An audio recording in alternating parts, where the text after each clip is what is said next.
Hey everyone, welcome back to my channel. My name is Sarah. So for today's video, I'm going to share with you some decluttering tips that I have and I've learned along the way through my decluttering journey. Now, I am by no means a professional or an expert. I'm simply a mom who has 3 kids and a husband and a house full of stuff that I like to declutter once a year or so, and find that it's a continual process and learning curve as I go through and declutter my stuff. If you are new to my channel, I've spent the last couple of months decluttering and organizing almost every space in my home. So the link to that playlist will be in my description box below, so you can definitely check that out, and it'll provide you tons of organization and decluttering motivation there. If you do enjoy today's video, please give it a thumbs up, as it does help my channel a lot. If you do enjoy today's video along with other content you see here on my channel, I would love for you to consider subscribing and joining my YouTube family. So don't forget that red subscribe button and the notification bell to miss any future videos from me. So I'm going to be referring to my phone a little bit because I've taken a few notes, so if I look down, that's what I'm doing, because I don't want to forget anything or lose count, as I do have a total of 13 tips for you guys. So my first tip is do your big decluttering once a year. Now, I'm not saying doing it in one day or one weekend, because that's honestly not realistic. I personally like to focus on decluttering in January, February, because I find that's just after Christmas, so it's the perfect time. The weather's not usually the most fabulous weather out there, so I always find it's a great thing to do indoors, since we're spending a lot of time indoors. So I kind of just take the time to go through all of our stuff and get rid of things, and so it just seemed like the ideal time to do it. Fresh year, fresh start is how I kind of look at it. My second tip for you guys is when it comes to decluttering kids' toys and clothing. I find for their toys and clothing, the best way to do it is do it seasonally.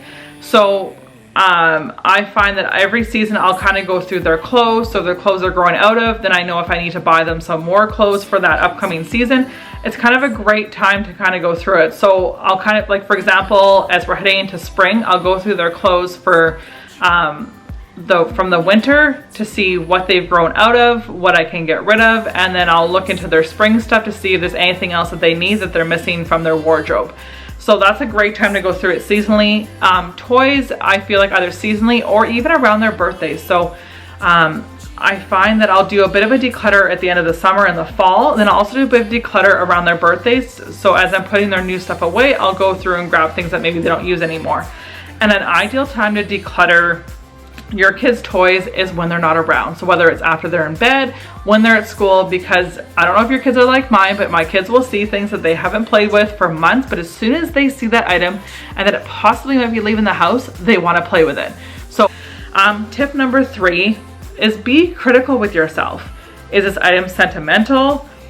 What purpose does it serve? So I kind of go through things and I think of, okay, is there a sentimental reason behind this? Okay, great. Then that explains why I want to keep it. If there's not a sentimental reason, does this item something that brings me joy or happiness, something that I just can't bring out, but I want to hold on to knowing that it's here? And it's fine to hold on to stuff. Like, I'm not perfect. I used to be quite the pack rat. I've definitely gotten better now, but there's still things that I hold on to that some people might question and go, why are you holding on to that? That is not meaningful, has no meaning to it. Well, it has something meaningful to me. My 4th tip would be to label your bins or boxes. I honestly would highly recommend, if you have stuff stored in a storage room or in your garage or wherever you have it, and it's not seasonal items, I recommend getting clear bins and then labeling it. So label exactly what's in that bin, so you know what's in there just looking at it, and there's no surprises. When it comes to seasonal decor, I just put it in Rubbermaid bins. You can't see through them, but I'll know it's Christmas or Halloween or Easter or whatever the case may be. But when it comes to those type of items, I find having them in clear bins makes it really easy to quickly visualize them. Even though you can read the labels, you can visualize, see them, what's in there. And a label maker. You can buy a label maker off Amazon. I got a great label maker off Amazon and I'm so happy with it. Tip number 5 is when it comes to your gift bags, your wrapping paper, and bows. So I'm sure, like myself, you guys are all the same way, where we get gift bags for our kids' birthdays, or sometimes at Christmas, or sometimes for our birthday, and what do we do with them? We naturally put them in our basement or put them in our garage or put them in a bin because we plan on using them again. Well, I got to the point where I had 2 large bins full of gift bags. I had gift bags from baby showers that I had for my kids. I had gift bags from when I had my second and third kid for gifts I got. I had first birthday gift bags. I had boy birthday gift bags, girl birthday gift bags, Christmas ones, adult, like generic ones, all sorts. You name it, I had it. I had small gift bags, medium ones, large. I had a really giant wedding one at one point from our wedding that I finally got rid of because I don't wrap items that big to go in a gift bag. So what I did was I got a bin specifically for gift bags, and I went through and told myself I have to fit all the gift bags in this one bin. If it's overflowing, then some gift bags had to go. I got rid of a ton of gift bags, but it's been so much easier, and honestly, it's so much easier to decide what gift bag to use now because there's only so many to choose from. Bows are a great item that you can recycle, but think of how many bows you're going to use. So I usually keep about a dozen or so. Anything more than that is too overwhelming, and I don't want to keep them all, so I get rid of the rest. And then when it comes to wrapping paper, so I try to get wrapping paper that I can use for birthdays and for Christmas. I do have some Christmas specific wrapping paper. I have some that's specific for birthday, and then I have some wrapping paper that's very neutral that can be used for either or. I buy my wrapping paper at Costco. It's durable and it's double-sided. So there's some of the wrapping paper they have that's Christmas on one side, but fairly neutral on the other side, so you can use it for both. So that's what I kind of do when it comes to my wrapping paper, so I don't have too many rolls at once, because otherwise, in no matter of time, it'll be like the gift bags. You'll accumulate all this wrapping paper because, you know, you might have bought wrapping paper for a kid's first birthday, and that's the only time you use it. You've never used it since then. So that's kind of what I recommend. So when I was decluttering, I had wedding wrapping paper, and I thought to myself, when was the last time I actually wrapped a wedding gift? Well, it had been a while, because one of them actually I bought years ago was still in its packaging. So I decided it was time to get rid of that. I either will use a gift bag, or I'll simply give them a check and a card. So I got rid of some of that. I had some really cute like wrapping paper that would be good for like a 1-year-old, but again, I don't really wrap gifts as often, and so I decided that why was I keeping this? I can use other wrapping paper, it's perfectly fine. The 1-year-old will not care that it's not really cutesy print on the wrapping paper, so I finally got rid of it. Tip number 6 is when it comes to party supplies. So I have 3 kids. We would have some sort of birthday party every year for them. And I used to buy a lot of themed specific items like plates and cups and bowls would be like, or napkins would be like Finding Nemo or Paw Patrol or whatever the theme may be. And then what happens is you end up stuck with, say, 4 Paw Patrol napkins, 2 plates, and 6 cups. Well, what are you going to do with them? You may not have that theme again, and now you're stuck with them. So what I started doing is I started purchasing just basic colors of those types of items. So because there's many other ways you can decorate, and then I will give away the decorations. So I'll post them on a Facebook page with other moms on it and say, hey, is anyone having a Paw Patrol party? I have some decorations, and then they can come pick it up. And then with the napkins, for example, for my son's drive-by Minecraft party, instead of getting Minecraft specific napkins, I just got green napkins. So I have a bunch of green napkins left over, but I can use them again, whether we use them at home or for another gathering or another party, because they're green. So they can go with so many different things. So then I have one bin downstairs with some party supplies. I have like very neutral birthday balloons and that sort of thing. So when it comes to party supplies, themes are fun, but only buy what you're going to use. So for like my son's Minecraft theme party, I used creeper balloons, but I bought 8 of them, and I only used 8 of them. Tip number 7, when it comes to old towels and kitchen items. So if you have stuff you've replaced in your kitchen, but the stuff still works, so the towels are in okay shape, towels are great rags, or great if you have some sort of if you like to go camping, you can use them for camping. And same with old kitchen stuff. Those things are great to use for camping, because you know what, the stuff doesn't have to be the prettiest, it has to be functional. So if you have things in your kitchen you want to replace because you want something newer or something different, take into consideration that, and then whatever you don't use, just donate. The next one, tip number 8, is what to do with your items. So I always look to, okay, do I want something back for this item? Do I want some monetary value for this item? If not, then I look to, I'm in some Facebook groups locally where we can give stuff away for free. You can post things for free on Craigslist, Facebook Marketplace, or you can simply take it to a donation center. So depending on the item, sometimes we'll take it to a donation center. Sometimes when it comes to like kids clothing, I usually have some friends with kids that are younger than mine that I can give the clothes to for their kids, because I just love passing stuff on. And if stuff's too worn out, then it gets tossed. So there's lots of different ways you can get rid of items. I don't like to sell too many items because I honestly just don't want to be waiting for someone to buy it. I'd rather just get out the door as fast as possible, and sometimes free is the fastest.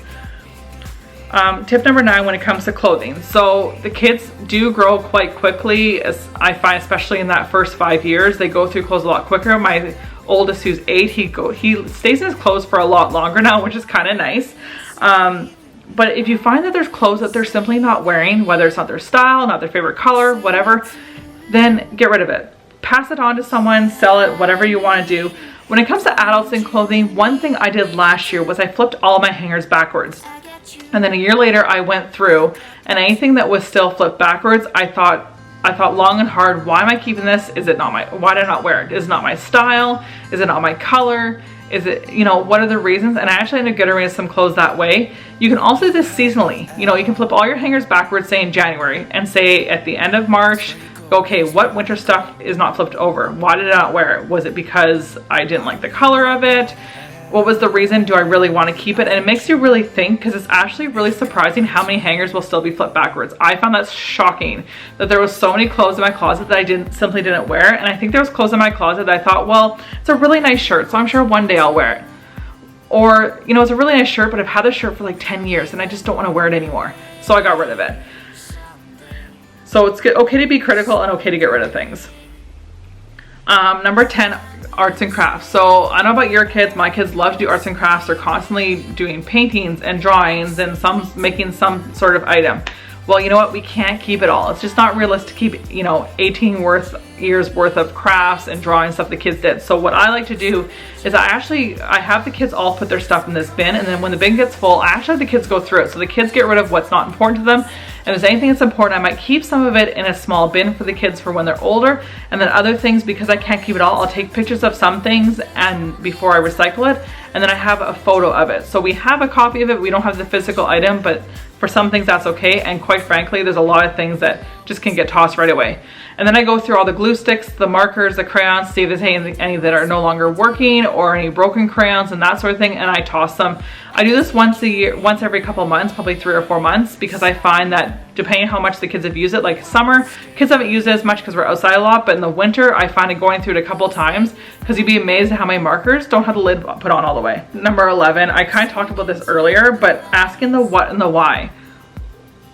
Why am I keeping this item, and what purpose does it serve? So there is no perfect answer to your item. So if you feel like you want to keep an item because you have a special memory with it, then that's totally fine. If you're keeping the item because it's just something you can't see yourself parting with, you don't really know why, then that's totally fine. You might reevaluate a year later and go, do I really need this item? There are things that in 2020 that I kept because I thought, I don't want to get rid of this. And then this year I thought, you know what, why do I still have this? I think it's high time I get rid of it. So I got rid of it. And there's nothing wrong with holding on to things. So just kind of ask yourself those questions, because sometimes that makes it easier to get rid of an item. Tip number 12. I'm just going to say this. It's okay to keep your items. It's up to you and you say your husband what you get rid of. There's no rules when it comes to decluttering. It's whatever works for you. If you have the space and don't want to part with it, then keep it. So for us, because we have a storage room and we have our garage, we do have space to some sense, but then our storage room was getting a bit crazy and it was getting to be a little bit too much for me. So what did I end up doing, which I have a video about my basement storage room. I ended up actually taking some items like photo albums and yearbooks and stuff out of their boxes. We got some IKEA shelves and set them up, and now those are actually on display, because I found that when they were in their boxes, we were never looking at them. So if you have items like that maybe you think, you know what, I love having this, but they're taking up so much storage space and I never look at it, create a way that you can access a lot easier. So I have a bunch of those photo albums and stuff that are no longer in our bins. They're on the shelf. So at any point in time, we can show our kids and share with them pictures of us when we were kids or in high school or whatever. So create it so it's functional for you, so that maybe you can actually enjoy some of your items, even if they're not items that you don't want to have, say, on your main floor or in your family room or living room or whatever. Then have them displayed somewhere in your storage room so you can easily access them, so that they're not just stuck in a box that you're not going to open or look at for 10 years. And then my last tip here, tip number 13, is don't do all your decluttering in one day. If you try to do it all in one day, you're probably going to get overwhelmed and give up and not want to bother with it. So one thing I always do is I first of all write a list of all the rooms in our house that I want to declutter. And then I'll go through and go, okay, what rooms can I do in the same day? So for example, I could do like our kids' bathroom and my boys' bedroom in one day, because my boys' bedroom doesn't have a lot of stuff in it, so I knew it wouldn't take me a super long time to do it. Whereas my daughter's room, on the other hand, because she has so many clothes and also her closet has all of the items that are kids grow out of when it comes to shoes and coats and everything. I knew her room would take a lot longer, so I set 1 day to it. Our master bathroom, bedroom, and closet, I did in 1 day. I considered it one space. Our basement storage room, I did it in a couple days because I knew I could not do it in 1 day because it was way too much to go through in 1 day. The garage was done in 1 day. So kind of, you know, figure out what you want to space you want to declutter, write it down on paper, and figure out what you want to do together in one go at it, or whether you want to spend a couple hours, a couple of evenings a week doing it. There is no rules when it comes to decluttering. You can take 3 months to do it. You can take 6 months to do it. You can do it in 1 month if you want. I want to get mine done by March. That was just kind of the goal that I had. So I kind of spent a lot of evenings, and if we had any days off together, my husband and I would spend sometimes focusing on an area that was easier to do when I didn't have the kids around. Or I'd also use the time that my youngest was at preschool, my oldest were at school, because I had 2 hours where I could get a lot done. And when I'm decluttering, I'll throw on a podcast or some music, or I'll watch something on Netflix, usually a show that I've watched before. So something to kind of keep me a bit entertained while I'm doing this.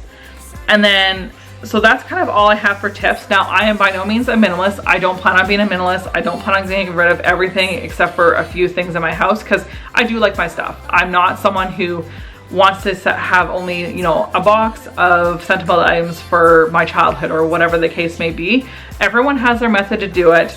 I just am trying to have less stuff in my house because I feel like we have so much stuff at times, and we have unnecessary items that I just don't need to keep around, or ways that we can better organize it to make it take up less room. Like, for example, our DVDs, I took them out of the cases and I put them all into, I got one of those sleeves that we used to use back in the day for CDs. I put all the DVDs in there, and I got rid of the sleeves, because the sleeves, yes, it has the title on the picture, but you know what, I can just Google it and I can find it. So if I really want to see it, I can just do it that way. And I just keep anything, I go through, and anything that I have not used and that is not sentimental, I really think if I should keep it or not. In the last 2 years, we have gotten rid of so much stuff. I find kids' toys are hardest to do because I'm like, oh, well, they might play with it again. But you know what, I got myself to the point where we have a lot more neutral toys that they can use for several years. I've tried and gotten away of some of the character stuff because I find that, you know, they like them for 6 months or a year, and then they're kind of over it. We do have small, like, Paw Patrol characters and stuff, but they're small, they don't take up much room. Alright, so that's going to be it for today's video. I hope you enjoyed hearing some of my tips, and maybe grab a few tips that you might take along with you as you go through your journey. And yes, decluttering and organizing your house is a journey. It's ongoing. It doesn't stop. Just because I do one big declutter this year, guess what I'll be doing next January? I'll be back at it, decluttering some more stuff, and maybe finally getting rid of some items that I've had for several years that maybe finally I'm ready to part with. You never know. So if you did enjoy today's video, please give it a thumbs up, as that does help my channel a lot. And if you enjoyed today's video, along with other content you see here on my channel, I would love for you to consider subscribing and joining my YouTube family. So don't forget that red subscribe button and the notification bell to miss any future videos from me. And if you are looking for some motivation or inspiration for decluttering and organizing your home, don't forget to check out my playlist in my description box below, because there's tons of videos as I went through most of my house. So you'll find lots of motivation there. So thank you again so much for watching, and I'll see you in the next video. Bye!